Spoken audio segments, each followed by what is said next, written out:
You cannot win the war against the world if you can't win the war against your own mind.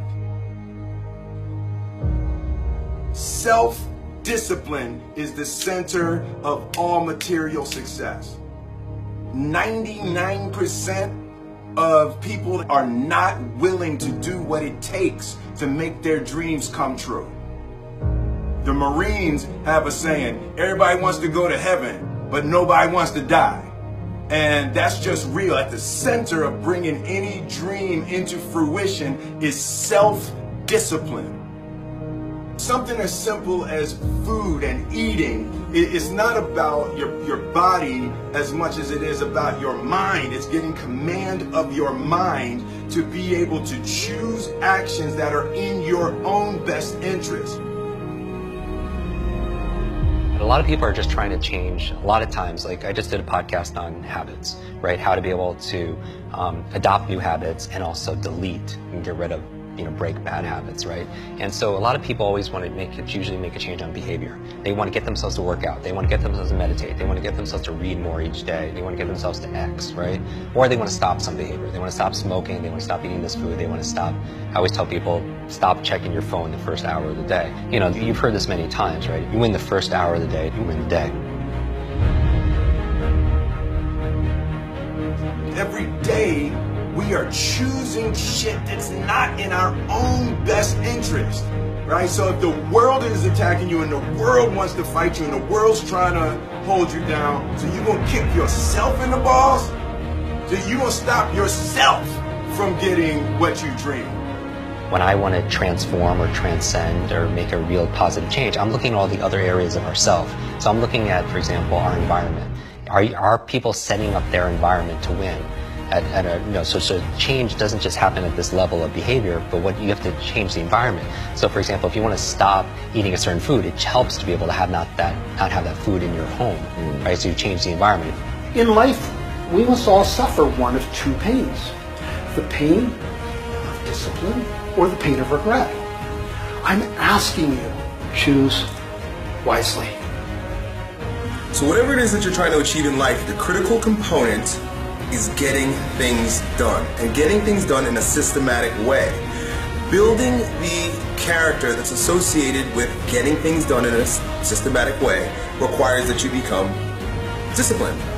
And if we live a lazy, undisciplined life, and we just give in to our feelings, and we act on these emotional impulses, we're going to make very poor choices that we regret later on.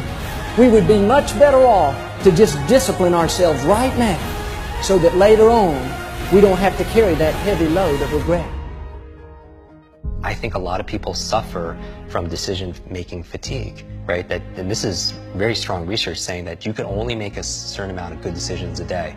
And after that is spent, you can't anymore. And that's really been fine-tuned in the medical field with surgeons and such, in terms of seeing their, where they're making their errors and stuff with early on in the day or later in their days and stuff like that. But we all, as entrepreneurs or as employees and executives or as parents, we all can make a certain amount of decisions. And that's why, people like Mark Zuckerberg or Tony Hsieh, they wear the same t-shirts and sweatshirts all the time because they don't want to spend, use up one of their decisions thinking, oh, what am I going to wear today?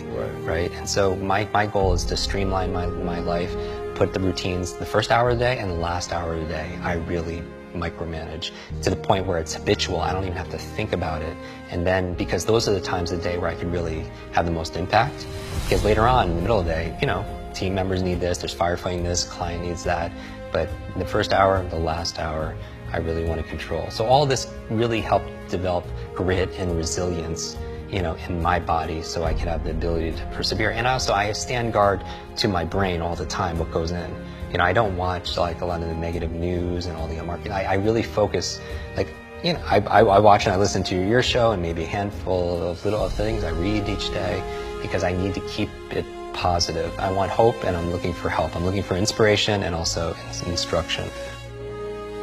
Self-discipline is the definition of self-love. When you say that you love yourself, that means that you have behavior towards yourself that is love. Like you say to yourself, hey man, look, I know you want to eat that pizza and it'll be really good, but I can't let you eat that, man, because if you eat that pizza, you're gonna feel like shit. You know, and I love you too much to let you eat that. And I think the word discipline has kind of gotten a bad name. We think about it in terms of punishment. I'm not talking about discipline in that way. I'm talking about discipline in the sense that you forego immediate pleasure for the exchange of long-term self-respect. Self-love is when you say to yourself, man, look, I know you and that girl got a real connection. I know y'all vibe, but that's your girl's cousin. So I love you too much to let you do that. Self-love is, hey, look, I know you got a test on Monday, you know. I know you really want to go out with your friends. It's Saturday night, you want to go out, but if you fail that test, you're not going to feel good about yourself. You know, I love you too much to let you go out tonight. Self-discipline is self-love. If you want to be happy, you have to love yourself, which means you have to discipline your behavior. The road to sustained happiness is through disciplining your behavior.